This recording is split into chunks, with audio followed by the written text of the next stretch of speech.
Alright, today we're going to be tying a miniature water strider.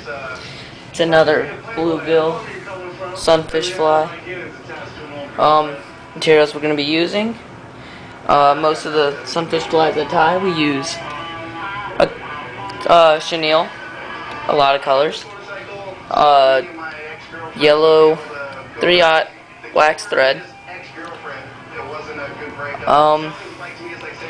white silly legs, and that's about it. That just goes to show how panfish flies can be simple. With all the panfish flies that consist of chenille and silly legs, that's about the basic materials for them. However, you can just mix it up by putting the silly legs somewhere else. There isn't a whole difference from this fly from like a bully spider, except for the fact that your legs face the bottom and you've got a set of legs in the front and a set of legs in the back. It's a great fly, catches a lot of bluegill, a lot of panfish. So what you're going to do is lay a base with thread. Just wrap to the point of the hook. Then, what we're going to do is going to take 2 strands of silly legs.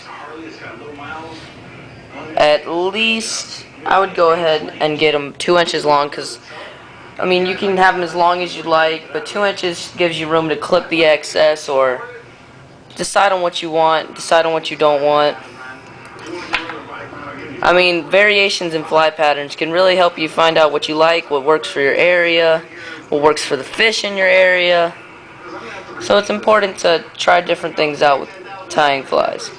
I think 6 is the fair price, Nicholas. You guys are killing me. That's way too low.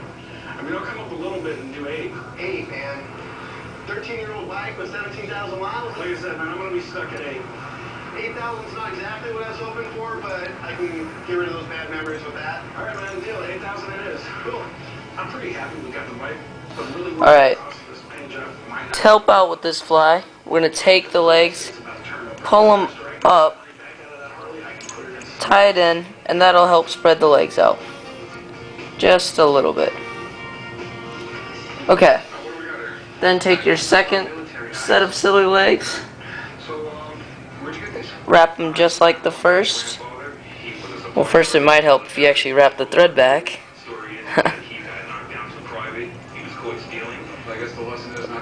Wrap it to the back.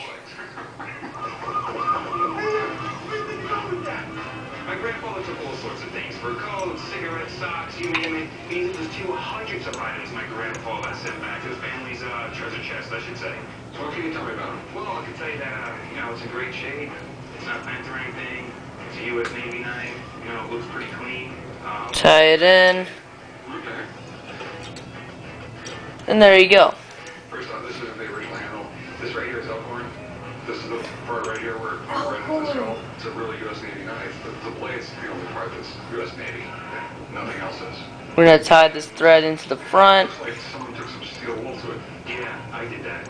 Behind the eyelet. Yeah, generally not a good idea.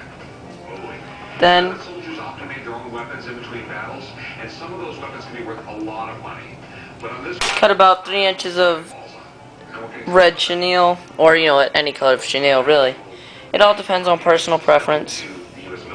Go ahead and tie that chenille in at the front of the hook.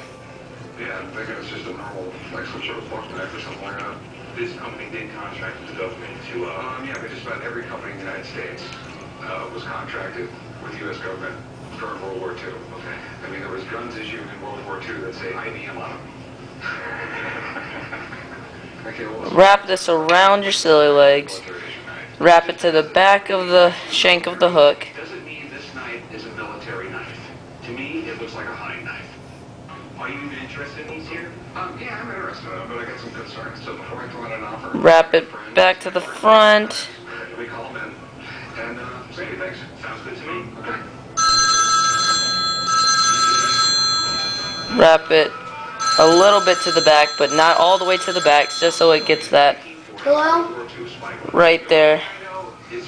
Then wrap it back behind the eye. Then you go ahead and tie it in.